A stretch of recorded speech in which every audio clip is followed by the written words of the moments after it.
Hello. It's been a while. This is my first video in a couple of months, man. A lot has happened. Got a new assignment at work. A little busy, so I apologize. I know not many people watch this anyway, but for the people who watch it, I hope you still stumble across this video and you enjoy it because I enjoy doing it. I just hadn't had a lot of time. President Joe Biden has been in office for a year. We're going to talk about COVID. We're going to talk about our reaction to COVID versus the actual damage that the disease itself causes, or are we causing more damage by our reaction to it? And we're also going to talk about just society in general. What changes we've seen in the last year? Has your life gotten better or worse? And what you think we can do about it? So without further ado, my name is Brandon. If this is the first video of mine you've seen, welcome. If you are returning, welcome back. I hope that you like, share, and subscribe to this video. Please comment, give me your feedback. I love to do something where, I have like a guest or somebody who's interested enough to talk to me about this on air and have a conversation recorded so I can share that with everybody watching here. Let's talk about COVID. Full disclosure, I had COVID and I am vaccinated. No, I got the original strand of COVID, not the remix or the 3.0, not Delta and not Omicron. I got the original COVID. In December 2020, me and my wife both got infected with COVID. Mild to moderate symptoms. I couldn't smell for about 10 days. I was tired, fatigued, I lost the color in my face, but I recovered. I didn't get vaccinated until about 7 months after that. Now, I did go get an antibody test a couple months later, and the way they measure the antibody test is they measure parts per million or something like that. I'm not exactly sure of the correct term, but they stopped counting at 2,500. If you have more than 2,500 parts per whatever unit they use to measure, they stop counting, and that's according to the test, is the most protection you can have. And I had, more than 2,500. So that was around September that I got that antibody test. Now, I have not caught Omicron. Nobody in my family has caught Omicron. I do know a couple of people who have been reinfected, but more so I know a lot of people who were vaccinated and still got sick. Now, I want to talk to you guys about vaccination. I want to talk to you guys about the way we treat vaccination in our society. This is America, if you did not know. We live in a free country. That freedom is guaranteed in the Constitution. Nowhere in the Constitution does it say you are free unless there's a quote-unquote pandemic and you're really, really scared. Then you're not free anymore and you're free to restrict the freedoms of other people. Freedom is not safe. That is why we do not have a democracy. We have a representative republic in this country. Thank God for that. Because if we did just have a simple majority democracy, if you haven't been watching the news, you should see what's going on in Australia. Carting grandmothers away from the grocery store for not wearing their mask and not showing their papers. I'm not exaggerating. You can go look for it yourself. I'm telling you, I want to be proven wrong. There is a video right now of a woman being escorted, I use the term loosely, forcibly removed from a grocery store, and police officers force her to get into a windowless van because she refused to show them their vaccination card. Look, as police officers, you got to set aside your personal opinions. Trust me, I know I've been doing this for a long time. But there is a line. I would like to believe in this country, if anybody passed a law as draconian as the laws in Australia are regarding COVID, a lot of police officers refuse to enforce those laws. And don't think for a second, some of the Democrats that are in power now, some of the people who are in our elected legislature, some of the people on our city council, some county judges, some doctors who will remain nameless. If they had the power, they absolutely would throw you in jail for not having a mask. Sad to say, I believe some of them absolutely would throw you in jail for not getting vaccinated. Some of them would hold your kids down and stick a needle in their arm without your permission,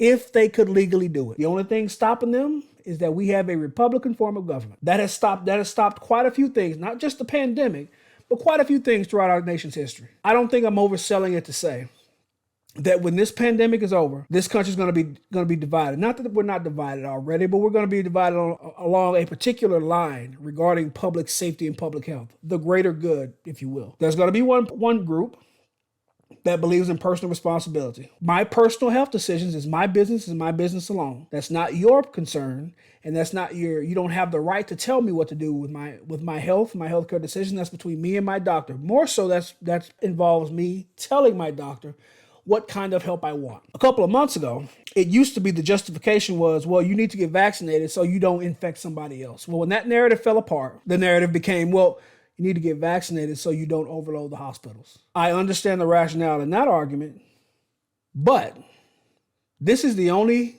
health issue that we treat that way. People die every year. Hundreds of thousands of people die every year as a result of obesity. Hundreds of thousands of people die every year from smoking. Hundreds of thousands of people die every year from drug overdoses. We don't mandate the treatment for those issues. And you can say, the easy way out is to say, well, it's not because of a pandemic. Well, that's true. This has been labeled a pandemic, but what's the line? The death rate for this thing is now and has always been below 5%. Always. For the majority of the time, it's been below, like right around 1-2%. And that is to say, of the people who get COVID, 98% of them survive and go on to live normal lives with no adverse reaction from the disease whatsoever. There is a small percentage that die from it. Some of those people have been fully vaccinated. All that is irrelevant. What somebody puts in their body, that's been the argument for legalizing drugs for years.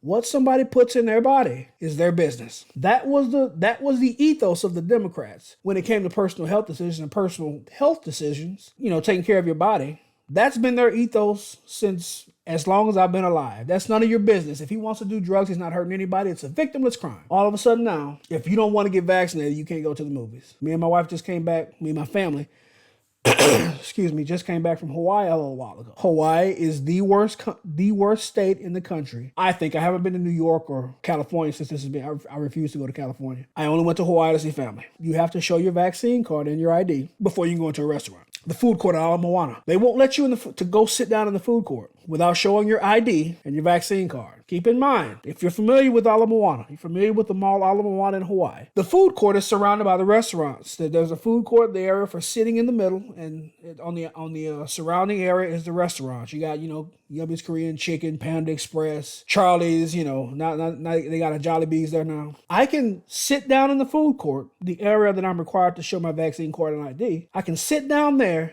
and reach over and touch someone waiting in line to buy food who hasn't been cleared by the stormtrooper at the front of the food court. This makes no sense. I understand we're scared, but you cannot lose reason. What separates us from the animals is the ability to deny our base impulses. What I mean by that is if my dog wants to take a crap, he don't care where he is. He could be in the fruit aisle at Walmart. He's going to squat down and take a crap. If he's scared, he's gonna pee. He don't care where he is. We have the cognitive ability to deny our initial impulses. We're not animals. Yes, it scares us. We have to stop and think. What is the impact of the rules we make on society as a whole? Not just us, on our children. Because I guarantee you, they got away with this. They're gonna circle back to this in a couple of decades and say, hey, well, we did it with COVID. We're going to do it again. For a couple of months there, I discussed it with my wife. I was curious to see how far we would let this go, how far we would take it. When was somebody going to wake up and realize their rights were being slowly taken away from them? And don't kid yourself. This is not because of a public health crisis. Not all of it anyway. Some people in power saw an opportunity to take your rights, to do things they've been wanting to do the entire time, and they took it. They're never going to give that power back. Anthony Fauci will be talking about COVID 5 years from now, because 3 years ago, you had no idea who Anthony Fauci was. Now he's the most famous man in the world, or one of them anyway. He is never going to go back to being a nothing again. He doesn't care if he has to. He doesn't care if he has to vaccinate your kids in the womb.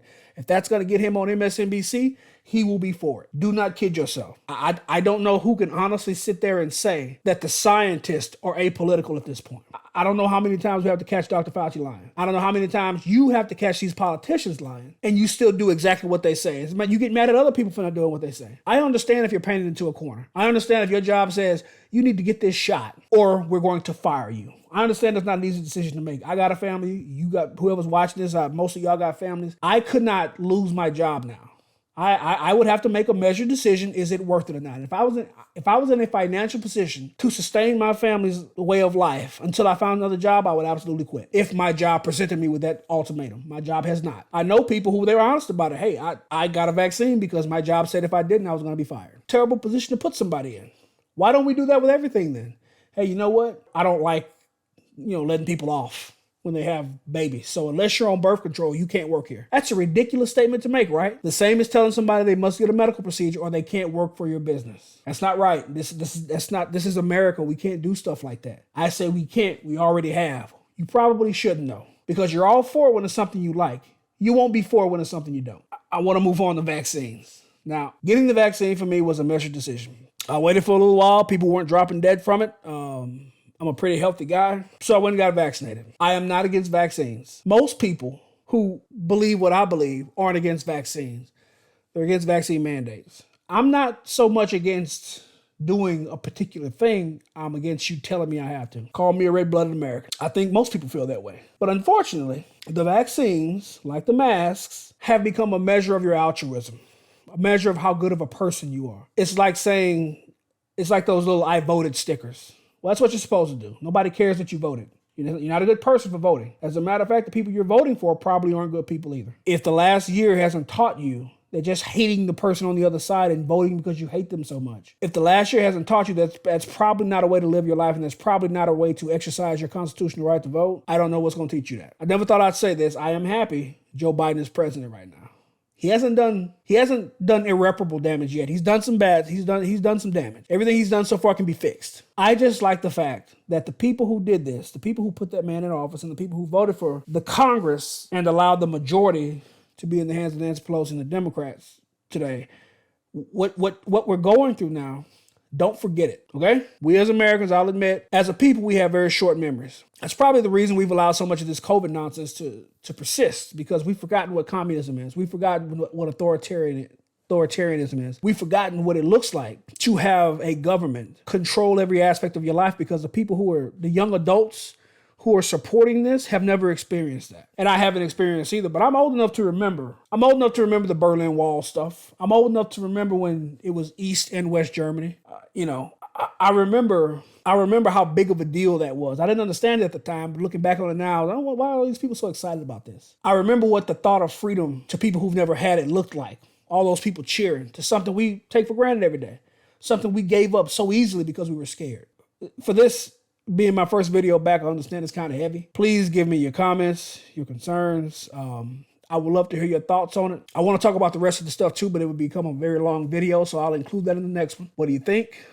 What am I wrong on? What am I right on? Please give me a comment, like, subscribe. YouTube does not allow you to see how many dislikes you have anymore. If you dislike the video, tell me. I'm a nice guy. I'm not going to call you names or anything like that. I'm not a progressive. So that said, whoever's listening, thank you for listening.